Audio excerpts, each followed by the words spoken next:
आशा करता हूं आप सब बहुत अच्छे होंगे। मेरा नाम है सिद्धांत अग्निहोत्री। स्टडी ग्लोस पे आपका बहुत बहुत स्वागत है। 23 फरवरी 2023 को यहां पे जॉर्ज सोरोस ये कहते हैं कि हम भारत में $1 बिलियन लगभग 8,000 करोड़ रुपए डालेंगे। कश्मीर को लेकर कहते हैं कि भाई ऑटोनॉमस रीजन है, फ्रीडम ऑफ स्पीच बहुत ज्यादा जरूरी है, वगैरह वगैरह। डर है भारत में। जयशंकर ने बोला था कि जो जॉर्ज सोरोस है वो एक rich old and dangerous man है, बहुत ही ज्यादा खतरनाक, पूरी दुनिया को हिलाने वाले। क्या ये हीरो हैं या विलन है, तो हम इस बात पर नजर डालेंगे। शुरुआत से शुरू करेंगे ताकि आपको चीजें बहुत अच्छे से पता चल जाए। बता दूं कि इन्होंने नरेंद्र मोदी को तानाशाह तक बोला था, हिटलर से कंपेयर किया था। अब देखिए, नरेंद्र मोदी, जॉर्ज सोरोस, ये सब बड़े बहुत बड़े लोग हैं। ये सब यहाँ तक कैसे पहुंचे, सीक्रेट है इनका, जिसको मैनिफेस्टेशन कहते हैं। तो साइकोलॉजी ऑफ मैनिफेस्टेशन पे हमने ये कोर्स बनाया। किंजल मैम जो ऑलरेडी हजारों लोगों को ट्रेन कर चुके हैं, आपको ट्रेन करेगी। साइंस क्या है ये 10 चैप्टर्स में हम जानेंगे। कैसे आप मैनिफेस्ट कर सकते हैं, शिद्दत से चाहो पूरी कायनात मिल जाएगी। तो 400 रुपए का कोर्स है, आज कूपन कोड का आखिरी दिन है। तो भाई जॉर्ज सोरोस की अगर बात करते हैं तो पूरी कहानी देखिए, केस स्टडी है। बता दूं कि इनकी जो नेटवर्थ है वो खाली $6.5 बिलियन की है, क्योंकि इन्होंने $32 बिलियन, आप विश्वास करेंगे, लगभग 2.5 लाख करोड़ रुपए के करीब इन्होंने दान दे दिए हैं, है ना। अपनी जो ओपन सोसाइटी है, जो कि डेमोक्रेसी को स्ट्रेंथन करती है, छोटी इकोनॉमीज को फंड देती है, तो इतने पैसे जो है इन्होंने लगा दिए हैं जॉर्ज सोरोस ने, समझ रहे हो, जिसकी वजह से भाई इनको एक हीरो भी बोला जाता है। छोटी इकोनॉमी की बड़ी मदद हुई। लेकिन क्या ये सब इतना आसान है? जवाब है नहीं। इनका जन्म 1930 में हुआ था। हंगरी में जन्मे थे। ये एक यहूदी हैं, इनका नाम अलग है, इनका सरनेम अलग है। सोरोस तो इन्होंने बाद में लिया, नाश है इनका नाम। लेकिन हंगरी में इनका जन्म हुआ। सिचुएशन बहुत खराब थी। यहूदी जो है वो पूरी दुनिया में पैसे को कंट्रोल करते थे। फिर आता है हिटलर। अब आपको पता है कि जब ऑस्ट्रिया हंगरी यहां पे हिटलर जाता है तो हिटलर का बहुत स्वागत होता है और यहूदियों को यहां पे मारा जाने लगता है, ठीक है ना। एंटी सेमिटिज्म यहां पे भी हमको देखने को मिला। तो भाई अब क्या होता है कि जॉर्ज सोरोस के पिताजी बोलते हैं कि बेटा देखो, survival of the fittest. Chanakya भी बोलते हैं ना कि हर चीज में सर्वाइव करना बहुत ज्यादा जरूरी है। तो बात इतनी सी है कि सर्वाइव करना है, जिंदा रहना है। जिंदा रहने के लिए अपनी मम्मी को आंटी बोलो तुम, और अपना नाम बदल लो। किसी को ये मत बताओ कि तुम कौन हो। लैंग्वेज सीख लो, यहाँ की भाषा बहुत अच्छे से सीख लो। अगर तुमने जरा सा भी ज्यूइश एक्सेंट लिया तो ये तुमको जान से मार देंगे। तो जॉर्ज सोरोस ने, वो बता रहे ना कि उन्होंने स्ट्रगल किया। आप लोग बोलते हो ना कि ये लोग इतने अमीर कैसे हैं, क्योंकि भाई आप जो अभी स्ट्रगल कर रहे हो, करोगे, ये शुरुआत से ही देख लेते हैं। तो इन्होंने जबरदस्त स्ट्रगल किया और इन्होंने अपने सामने लोगों को मरते हुए देखा।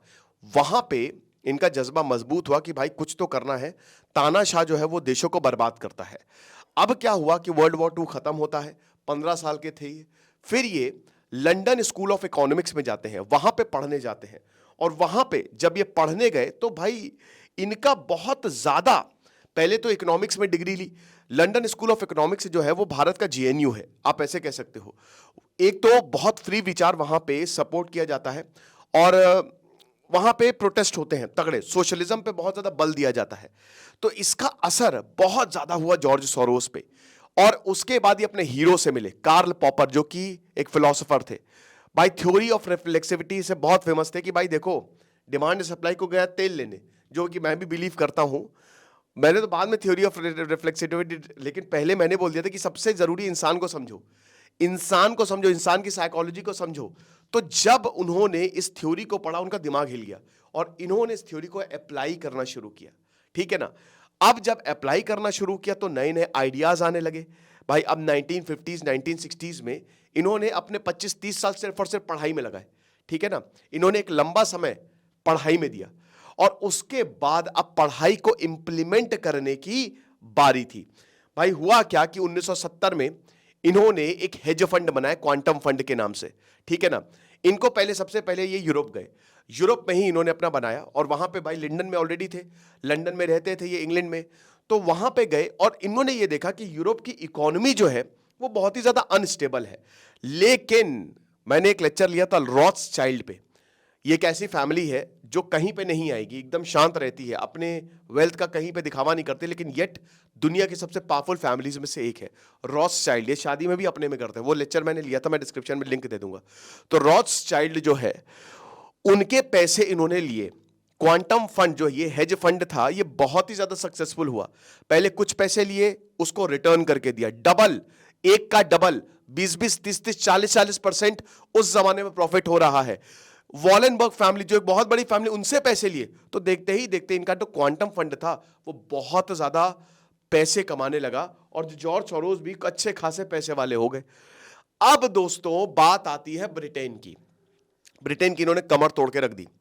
देखिए ब्रिटेन उस समय यूरोपियन एक्सचेंज सिस्टम का ईआरएम का पार्ट था, ठीक है ना। अब इसमें क्या था कि होता क्या है ना कि आपको अपनी करेंसी को स्टेबल रखना होता है। तो ब्रिटेन की करेंसी है पाउंड, उसको स्टेबल रखना होता था यूरोप की करेंसी के हिसाब से। लेकिन जॉर्ज सोरोस ने यह ऑब्जर्व किया कि यार यहां कुछ गड़बड़ है, जबरदस्ती आर्टिफिशियली इन्फ्लेट की गई है। एक्चुअल में वो बात वही है ना कि जैसे डॉलर की कीमत आज बहुत ऊपर चल रही है, लेकिन एक्चुअल में डॉलर की कीमत है नहीं। ये सब डिमांड और सप्लाई से होता है। जैसे एक प्रोडक्ट है, एक प्रोडक्ट की कीमत 10 रुपए है। अब क्या हुआ कि आपने सोचा कि इस प्रोडक्ट की कीमत में 1000 रुपए करूंगा, कैसे?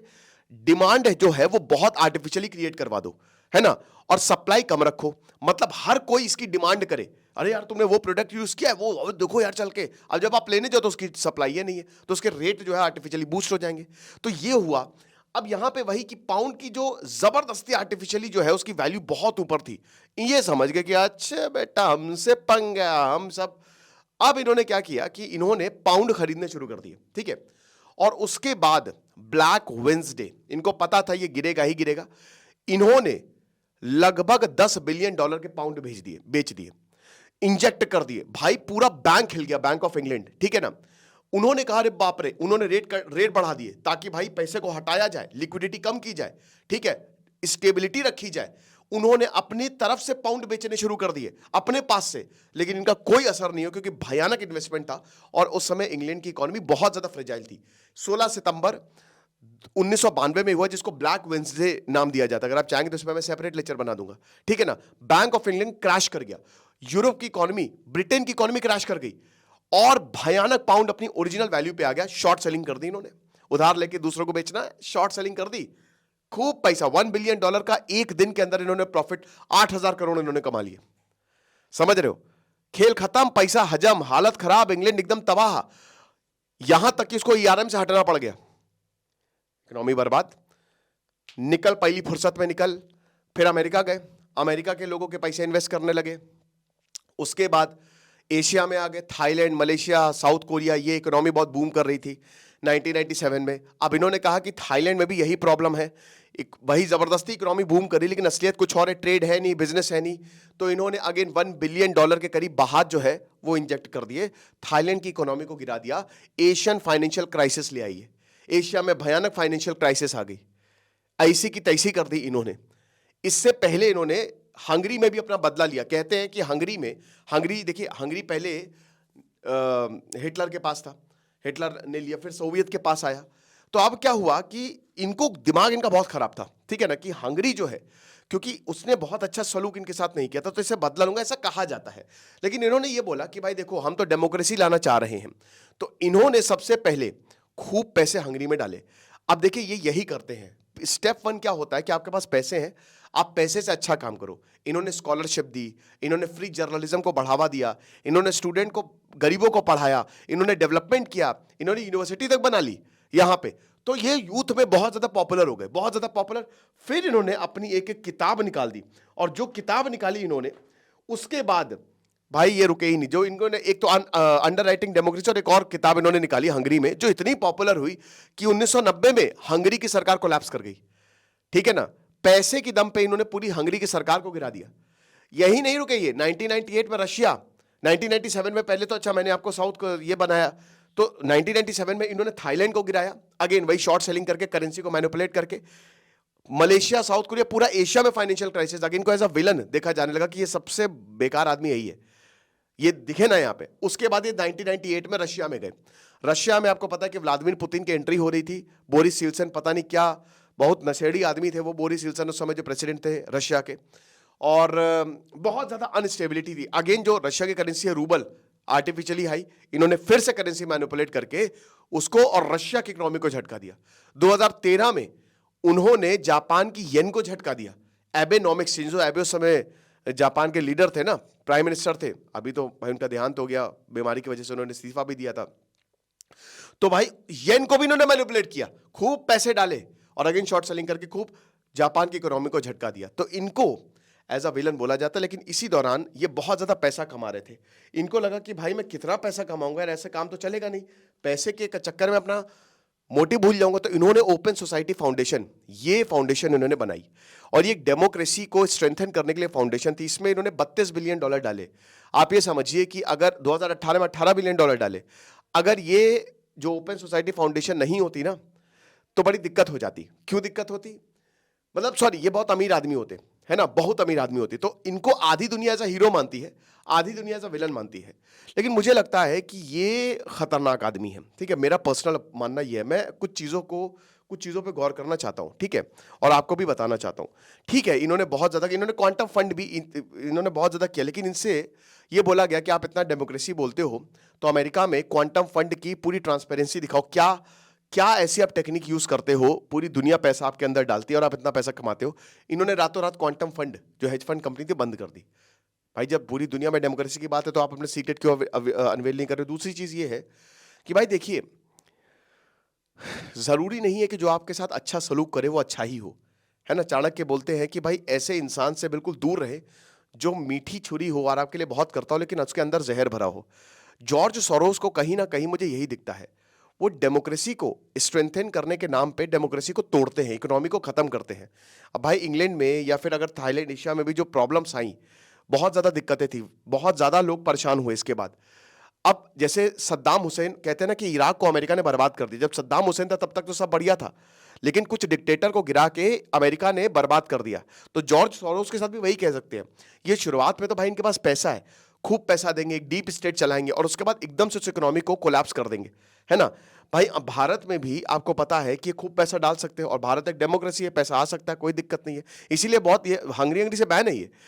अब क्या कर सकते हैं, पैसा तो खूब डालेंगे ये, ठीक है, लेकिन उसके बाद रियल एजेंडा भी शुरू हो सकता है, प्रोटेस्ट करवा सकते हैं। और आज भी जॉर्ज सोरोस जो है वो पैसा देते ही हैं। और देखिए, पैसा देना कोई दिक्कत नहीं है, छोटे जर्नलिस्ट को देते हैं, या जो बहुत सारे, अब मैं किसी का नाम नहीं लूंगा, बड़े बड़े लोगों को भी देते हैं। आप देखिएगा खुद भी, है ना, इसको रिसर्च करिएगा। लेकिन दिस इज द रियलिटी। और एंटी इंडिया कैंपेन भी चलवा सकते हैं, एंटी मतलब बहुत जबरदस्त प्रोटेस्ट भी करवा सकते हैं।